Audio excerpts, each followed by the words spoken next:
নামকলা সাৰ্বজনীন শ্ৰী শ্ৰীকৃষ্ণৰ ৰাস মহোৎসৱৰ প্ৰস্তুতি তুংগত। শ্ৰী শ্ৰীকৃষ্ণৰ ৰাস মহোৎসৱৰ ৪১ সংখ্যক নামকলা ৰাস উৎসৱৰ হৰি মন্দিৰ প্ৰাংগণত অনুষ্ঠিত হ'বলগীয়া ৰাস মহোৎসৱ সম্পূৰ্ণ প্ৰস্তুতি হৈ উঠিছে।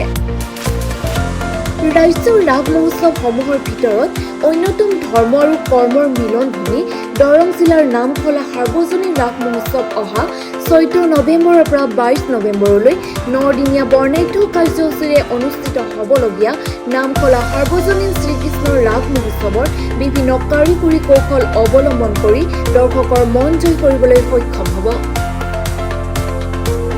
এইবাৰ নামখলা সাৰ্বজনীন ৰাস মহোৎসৱত বাণিজ্যিক মেলা, মীনা বজাৰ, আনন্দ মেলা, দুখনকৈ থিয়েটাৰ সূৰ্য আৰু হেমুল থিয়েটাৰৰ নাট প্ৰদৰ্শনৰ উপৰিও জনগোষ্ঠীয় খাদ্য মেলা, চাৰ্কাছ, যাদু প্ৰদৰ্শনৰ উপৰিও ১৭ নৱেম্বৰৰ সাংস্কৃতিক সন্ধিয়াৰ বিশেষ আকৰ্ষণ অসমৰ জনপ্ৰিয় শিল্পী পাপৰি গগৈ গীতৰ শৰাই, যুৱ সাংবাদিক এঞ্জেলা চাংমাই ধৰ্মালোচনী সভাৰ বিশেষ ভাষণ আগবঢ়োৱা হ'ব বুলি জানিবলৈ দিয়ে। লগতে ধৰ্মালোচনী সভাৰ উদ্বোধনী গীত বিভিন্ন কলা কৌশলেৰে সম্পূৰ্ণভাৱে সাজু কৰি তোলা হৈছে বুলি উদযাপন সমিতিৰ মহিলা মঞ্চৰ বিষয়ববীয়া ভানু চহৰীয়া, সবিতা ডেকা, চন্দমা কলিতা, মইনা কলিতা, তৰুলতা কলিতা আৰু যমুনা ডেকাই জানিবলৈ দিয়ে। নামখলাৰ পৰা চিন্তু কলিতাৰ ৰিপৰ্ট গ্ল'বেল এনি।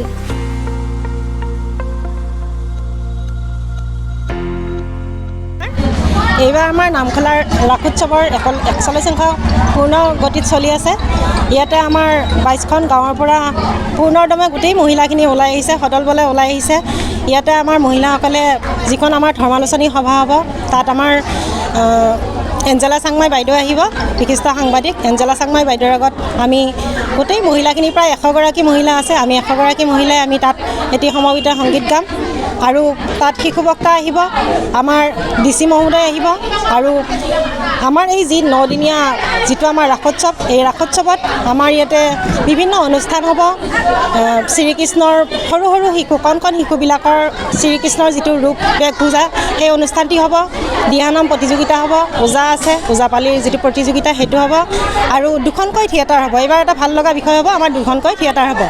প্ৰথম হ'ব আপোনাৰ সূৰ্য থিয়েটাৰ আছে, তাৰপিছত আছে হেঙুল থিয়েটাৰ। তাত ইতিমধ্যে যথেষ্ট সংখ্যক আমাৰ টিকেট বিক্ৰী হৈছে, যথেষ্ট প্ৰচাৰ চলি আছে আৰু আমাৰ যিটো ৯দিনীয়া আমাৰ ৰাসোৎসৱ সম্পূৰ্ণদমে চবেই সদল বলে ওলাই আহিছে, সকলোৱে সহায় সহযোগ কৰিছে। পুৰুষ মহিলা আমি কোনো পিছ পৰি থকা নাই ইয়াতে। আনকি কণ কণ ল'ৰা ছোৱালীয়েও মানে সিহঁতে যিবিলাক প্ৰতিযোগিতাত অংশগ্ৰহণ কৰিব, চবেই তাত মানে এতিয়ালৈকে মানে আমি দেখিছোঁ সকলোৱে। আৰু যিবিলাক আমাৰ মানে ৰাসৰ যিটো আমাৰ জাহাজ দেখাব, মানে কিবাকিবি এইবিলাক অনুষ্ঠান হ'ব, গোটেই মানে ল'ৰাখিনিয়ে ৰাতি পৰ্যন্ত তেওঁলোকে শুৱাই নাই। ৰাতি পৰ্যন্ত আমি দেখিছোঁ, ইতিমধ্যে প্ৰচাৰো হৈছে, ৰাতি পৰ্যন্ত তেওঁলোকে কাম কৰি আছে। মুঠতে এইবাৰ আমাৰ যিটো ৪১